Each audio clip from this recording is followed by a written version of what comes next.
Ya con nosotros la doctora Gabriela Eljuri. Ella es antropóloga, catedrática e investigadora de la Universidad de la SUAY, analista social, con quien vamos a hacer algunas lecturas, vamos a tener algunas reflexiones de lo que fue este informe a la nación, pero sobre todo lo que ha sido este primer año de gobierno del segundo periodo de Daniel Noboa. En realidad Noboa no está un año en el poder, estaría cumpliendo prácticamente 2 años y medio luego de que cumplió con el tiempo que le quedaba de mandato a el expresidente de la República, Guillermo Lasso, luego de haber declarado la muerte cruzada. Pues mucho se ha dicho ya sobre las imprecisiones y la información incompleta y poco certera emitida en un cortísimo informe a la nación hecho por el presidente de la República, Daniel Noboa. Ecuador chequea, verificó 42 afirmaciones de Noboa en su informe a la nación de este 2026 y concluye que solamente una de cada 4 resultó completamente cierta. En realidad 2 fueron completamente falsas, 7 engañosas, 9 informaciones inverificables debido a que el propio gobierno no transparenta la información necesaria y pertinente. Otras 11 fueron imprecisas, únicamente 13 afirmaciones fueron ciertas. Y con este antecedente, Gaby, le damos la bienvenida a la mañana de hoy. Pues sería importante que usted pueda compartir en este momento con nosotros las impresiones de lo que fue este informe a la nación. Bienvenida. Buenos días, Rosana. Buenos días, Gustavo. Gracias por la invitación y saludarles también a quienes nos escuchan por medio de su prestigioso medio de comunicación. Yo creo que hay algunas cosas que podríamos decir sobre el informe a la nación del presidente. Y la primera impresión que a mí me queda es un discurso lleno de lugares comunes, con frases repetidas que parecen recicladas una y otra vez de otros pronunciamientos del presidente. Se hace referencia, por ejemplo, al nuevo Ecuador, a estos enemigos que buscan desestabilizar a su gobierno, a lo que ningún otro gobierno del pasado se atrevió a hacer, y siempre como centro de la narrativa el combate al crimen organizado y a la inseguridad. Entonces, bueno, y esto además acompañado de una serie de videos en donde en realidad lo que se le escuchó al presidente fue poco y, como digo, lleno de lugares comunes. Un segundo aspecto, yo creo que es importante decir que más que un informe a la nación, pareció un espacio de propaganda del régimen. El informe a la nación debería ser también una rendición de cuentas, debería ser sobre todo una rendición de cuentas. Y eso significa informar al país los logros alcanzados en relación a lo que se ha planificado, a lo que se ha programado, cuáles han sido las limitaciones, cuáles son los desafíos a futuro, tener cifras claras. Y lo que tuvimos, como bien lo anotó usted, Rosana, fue un informe con muchas imprecisiones. Yo digo que además un espacio propagandístico más que un informe a la nación. Y como lo ha señalado bien, medios de verificación, académicos, actores, analistas políticos han ido verificando la información que allí se dio. Y Lupa Media, como usted ha señalado, anota que alrededor de la mitad de las afirmaciones hechas en este informe habrían sido imprecisas, o tenían problemas de precisión, o tenían datos incorrectos, o se omitía el contexto de los datos que se daban. Entonces, eso es un segundo elemento importante porque se alinea con una tendencia constante de desinformación que ha caracterizado a este régimen. Creo también que este informe a la nación debe ser leído a la par y de la mano con lo que un par de días antes emitió el presidente en sus redes sociales, que fue esta carta al país. Yo creo que estos dos, la calidad del informe a la nación junto con el contenido de esa carta al país, nos hablan también de esa orientación, de esas prioridades y de esas preocupaciones que tiene el presidente. Y un cuarto elemento, yo creo que hay que prestar atención a lo que se dice en estos informes a la nación, pero sobre todo a lo que no se dice. Y a mí me parece sumamente valioso el trabajo que por semanas han venido haciendo organizaciones sociales, colectivos en diferentes partes del país, yo he seguido un poco de cerca, al menos a dos de sus espacios, que lo que han hecho es crear una especie de contrainformes o informes desde abajo de la nación. Y yo creo que tienen mucha más precisión, que tienen mucha más connotación de informes y que responden a trabajos de análisis, de indagación, de debate, de reflexión sobre lo que ha sido este último año del gobierno, pero no solo este último año. Recordar, como decía Rosana a un inicio, llevamos 2 años y medio de gobierno de Daniel Noboa, ¿no? Por citar estos dos informes, que son los que yo conozco, está el informe que se realizó titulado Contrainforme de la Nación, que realizaron la Asamblea de los Pueblos en Resistencia y que Y se que se hizo de manera reunió. paralela, ¿no, Gaby? El mismo 24 de mayo aquí en la ciudad de Cuenca. Exactamente, se hizo de manera paralela, pero repito, estos son procesos de la sociedad civil que no son de un día, que llevan semanas de reuniones, de debate, de reflexión profunda, de análisis de datos.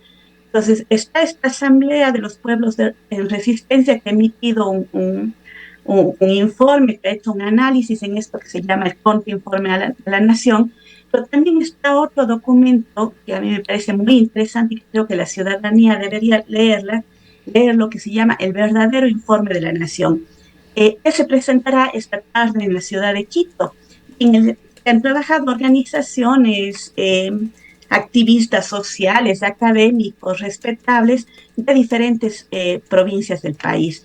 Creo que hay que poner atención a lo que estos informes nos están diciendo y que nos muestran una serie de datos, de cifras sobre lo que ha ocurrido en el país, en este gobierno, y que, repito, es allá donde tenemos que poner la atención a lo que no se dice en los informes oficiales.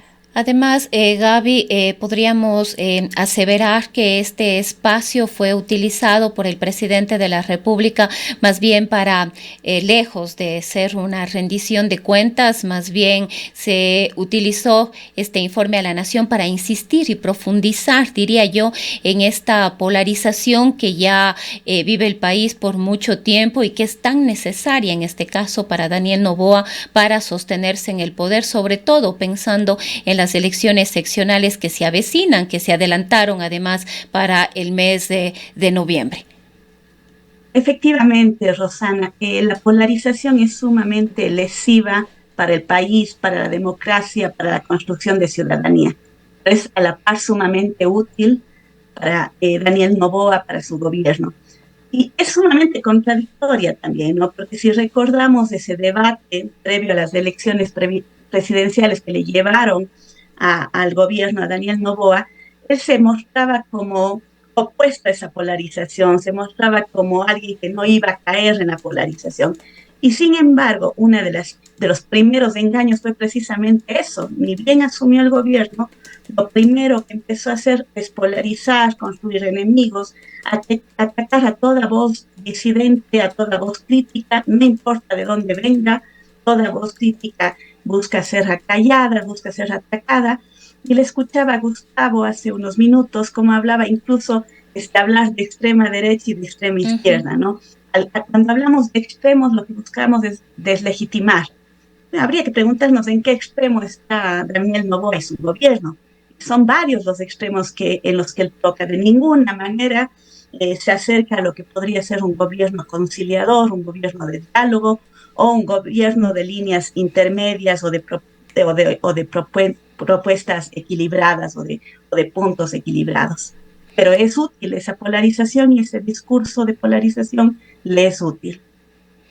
Ahora, Gaby, además, partiendo además de esta carta que fue ya la antesala al informe a la Nación, esta carta que el presidente hizo pública a través de sus cuentas en las distintas redes sociales, expone de alguna manera un gobierno completamente ajeno a la realidad que viven la mayoría de los ecuatorianos y las ecuatorianas, pues se habla incluso desde el gobierno nacional de un unas actuaciones exitosas en el ámbito de la seguridad, en el ámbito económico, con la estabilidad fiscal y el crecimiento de la banca, pero en ningún momento menciona lo que decíamos hace un momento, ¿no? Estas ausencias que estuvieron presentes en el informe a la Nación, que son las cifras de la pobreza, la cifra del desempleo, la falta de acceso a servicios oportunos de salud, falta de medicinas, de insumos médicos en los hospitales, la crisis energética, el caso Progen. Nada de esto ha sido mencionado, y más bien en la carta, por ejemplo, lo que hizo el presidente Noboa, porque fue el punto al que más espacio le dio, una defensa a su esposa, la primera dama Lavinia Balbonesi, frente a los cuestionamientos y a las críticas en relación a la forma en la que obtuvo su título profesional. Exacto, Rosana. A mí me parece incluso mucho más interesante y mucho más decidora la carta emitida por el presidente al país. No sé si me está escuchando, Rosana. Sí, estamos muy bien. Ya, sí. Perfecto. Le decía que me parece mucho más decidora la carta al país que emitió Daniel Noboa, porque el informe a la Nación de alguna manera reúne una serie de videos que habrá preparado su equipo de comunicación, como decía, discursos de lugares comunes, pero la carta del presidente al país es muy decidora porque parece que surge de manera muy espontánea desde su mirada del país y de su gobierno, ¿no? Y hay que prestarle atención, porque, por ejemplo, nos habla de Progen y nos dice que será Fiscalía quien se haga cargo de encontrar a los culpables, pero omite decir que Fiscalía es una de las tantas organizaciones que hoy están al servicio de Carondelet. Luego, fijémonos, a salud le dedica 3 líneas, 3 líneas donde lo único que nos dice es que en 3 semanas habrán buenas noticias. Luego, en el informe a la Nación nos dice que será la compra de medicamentos. Llevamos, como decía Gustavo hace un momento, 7 ministros de salud sin que se solucione una de las mayores crisis en un país que este rato es de crisis, de una crisis multidimensional. 3 líneas, que es, si uno mira el texto, desproporcionado frente a la atención que da al título de su esposa y a los carros que usa el presidente, estos carros de lujo. Y esto es decidor. Sobre el título de la esposa, que podríamos incluso conversar, no aclara nada, y lo que dice finalmente es que el título no hace a la persona, y hace referencia a sus numerosos títulos de Harvard, ¿no? Finalmente el tema de la esposa y el tema personal por encima de los temas de interés nacional. Habla de carros, habla de viajes, habla de autos, pero además no de cualquier carro, ¿no? O sea, no son los carros. Habla de carros de lujo, habla de viajes, habla de autos, habla de aviones, habla de viajes en barco, y a partir de él, con todo el respeto a estos afectos en torno a su padre, pero no distingue entre lo que es lo familiar y lo que es el Estado. Pero además nos marca y nos muestra que su construcción de realidad, que su construcción de memoria, que su construcción de afectos es muy distante a la de la mayoría de la población ecuatoriana. Sobre combustibles hace lo que acostumbra, descargar la responsabilidad en otros. Sobre electricidad no nos dice nada, nos dice que hoy no hay problemas de generación, que hoy las cotas y los embalses están estables, pero no nos dice qué está haciendo su gobierno respecto a eso, ¿no? Nos habla de la deuda de su familia y aquí nuevamente se alarga en la explicación. Nos dice que las deudas y las dudas habrían sido saldadas. Yo escribía un texto el otro día y decía que claro que las deudas fueron saldadas, las dudas no. Al Ecuador nos genera muchas dudas. Esta ley haya sido para condonar estos impuestos del SRI, haya sido hecha durante su gobierno y haya favorecido a su grupo económico. Además nos habla de la generación de empleo, de la generación de empleo del grupo Noboa, de su familia. Siempre hay que cuestionar esto de hablar de la generación de empleo como la justificación para todo lo que se hace en el país. Yo creo que, y finalmente también se dirige a los jóvenes, les recuerda a los jóvenes cómo él está arriesgando su vida constantemente, cuando en realidad los jóvenes arriesgan su vida en este país.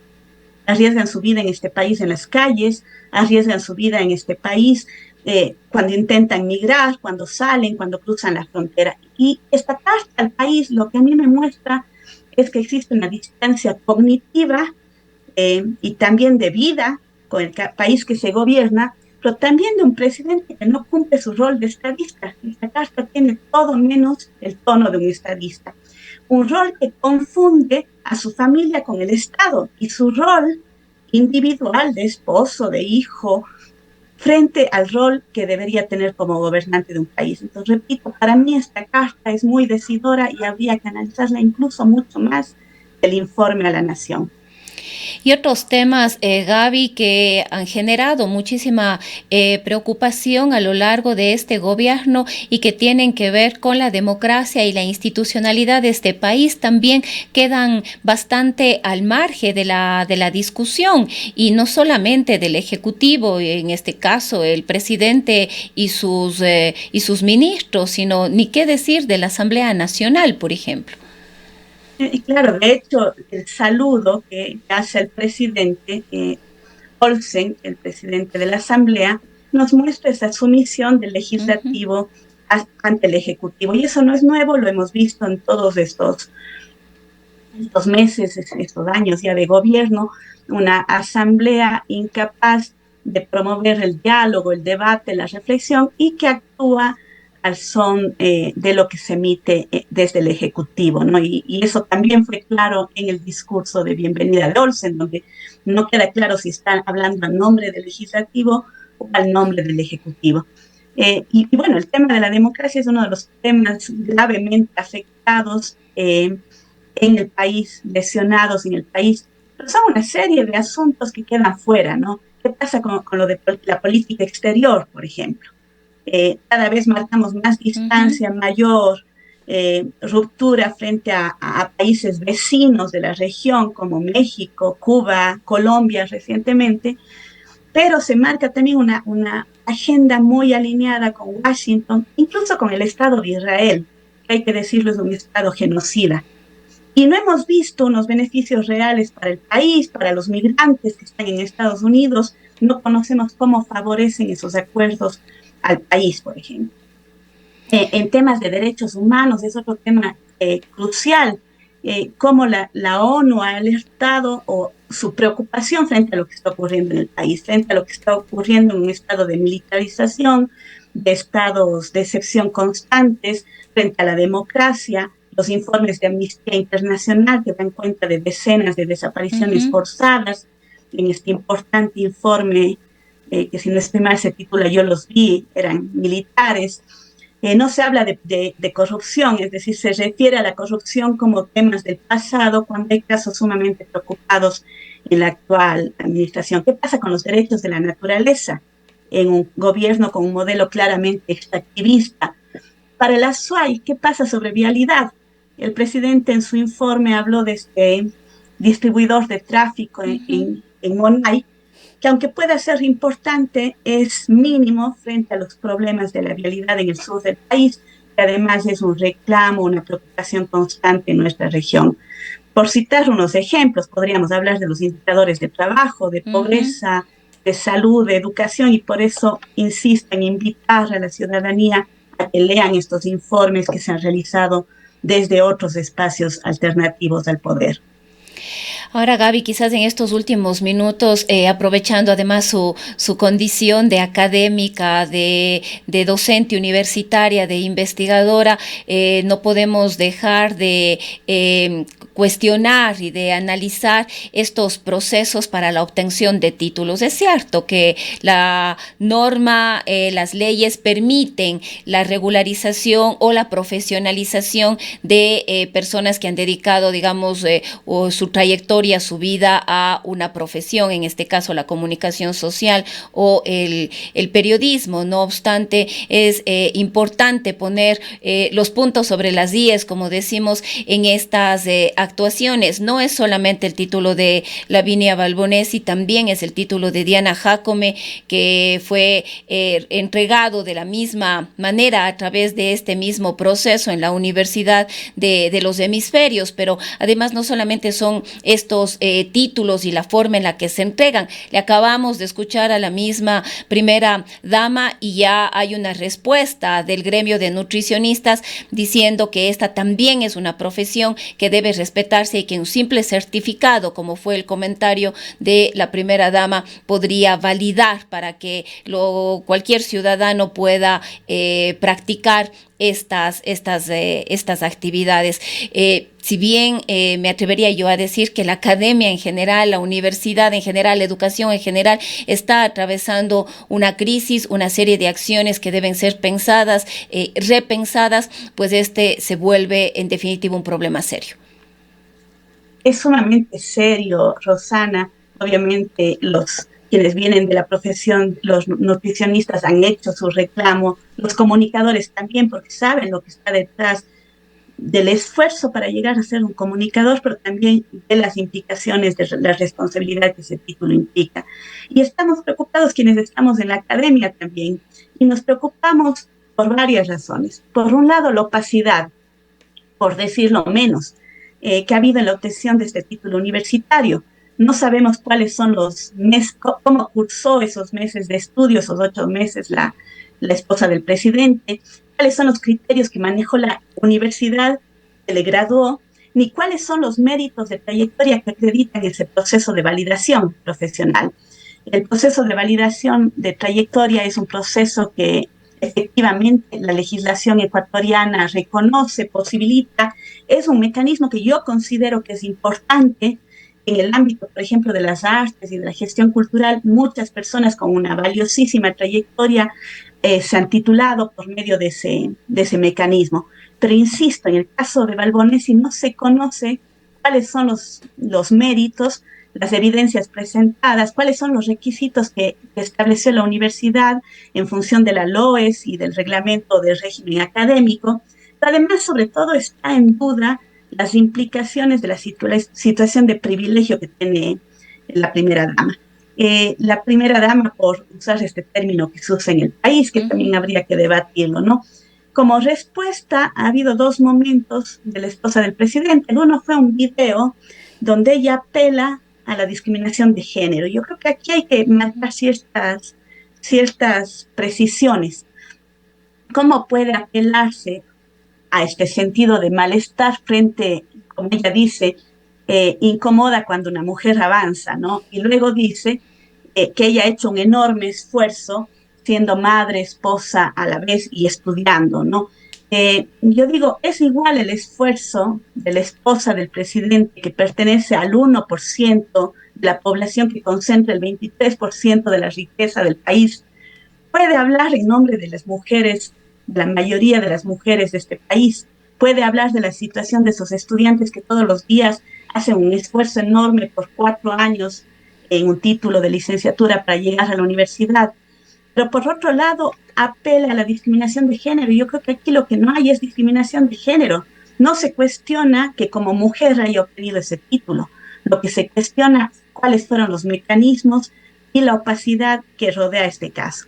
Días después dio una entrevista a Fabricio Vela, no habitual que se dé además en este gobierno de entrevistas a periodistas no alineados con el gobierno, y en esa entrevista lo que hay es una autodefensa. Primero, a mí me llama la atención que no sea la universidad la que haga esas aclaraciones, que las haga ella. Además lo hace con una serie de imprecisiones. Por ejemplo, habla y hace un llamado a la gente de que se beneficie de este mecanismo de titulación, tomándose muy a la ligereza, como si fuese algo que cualquier persona lo puede obtener. Hace referencia de que no es un tema, que no es una ley del gobierno de su esposo, es cierto, no es eso lo que está en cuestión. Lo que está en duda es el mecanismo de obtención del título y los privilegios que habrían pesado en ello. Confunde, por ejemplo, la verificación de similitud que se usa en la academia, trabajos académicos, con el plagio, y habla de porcentajes de plagio que aceptan las universidades. Esto es una barbaridad. Las universidades no aceptan porcentajes de plagio, analizan porcentajes de similitud que pueden referirse a similitudes no intencionadas, a problemas de referencia en las citas, de ninguna manera porcentajes de plagio que son temas de. Entonces, hay una serie de imprecisiones en las afirmaciones que hace la esposa del presidente, ¿no? Pero sobre todo, yo creo que hay que pensar en los efectos que esto genera, ¿no? Por un lado, ¿cuál es el mensaje que se está dando a los jóvenes? ¿Cómo desmotiva a quienes han hecho un esfuerzo enorme para estudiar? Y yo creo que ha puesto en riesgo también la credibilidad de una institución, de una universidad, que hoy debería responder. Y digo que esto es gravísimo porque las universidades las universidades y quienes somos parte de las universidades son depositarias de la confianza pública. Las universidades tienen esa confianza pública en dos líneas, entre los jóvenes y sus familias que hacen un esfuerzo enorme para estudiar, que confían su futuro a las universidades, pero también en la sociedad, en lo que significa graduar a una persona, que no es otra cosa que acreditar, que dar crédito, que mostrar, que confirmar a la sociedad que la persona que se ha graduado tiene las credenciales, repito, el dar crédito, el dar fe de que tiene las capacidades para el servicio a la sociedad en la profesión que haya escogido. Se ha puesto en duda esa credibilidad de una institución y creo que ese no es un tema menor. Se ha puesto en entredicho este mecanismo de titulación que, repito, es importante. Y yo aquí voy a decir como profesora universitaria, también como docente, ha puesto en riesgo ese esfuerzo que todos los días hacemos las universidades, los docentes, para convencerles a los jóvenes que sí tiene sentido ir a la universidad, que sí tiene sentido esforzarse 4 años, que tiene sentido apostarle a la universidad como un camino de futuro y no migrar, por ejemplo, o no ser presas fáciles del crimen organizado. Todos los días les estamos diciendo a nuestros jóvenes que estudiar sí tiene sentido. Yo creo que aquí los personajes públicos tienen una responsabilidad enorme, no solo en la gestión que les compete, sino también en el ejemplo y en el mensaje que dan a la ciudadanía. Bien, Gaby, se nos ha ido el tiempo. Agradecerle por haber compartido sus criterios esta mañana con nosotros. No, gracias a usted, Rosana, y un buen día a todos y todas. Son las 8 de la mañana con 31 minutos. Ha sido la doctora Gabriela El Juri, catedrática de la Universidad de la SUAY.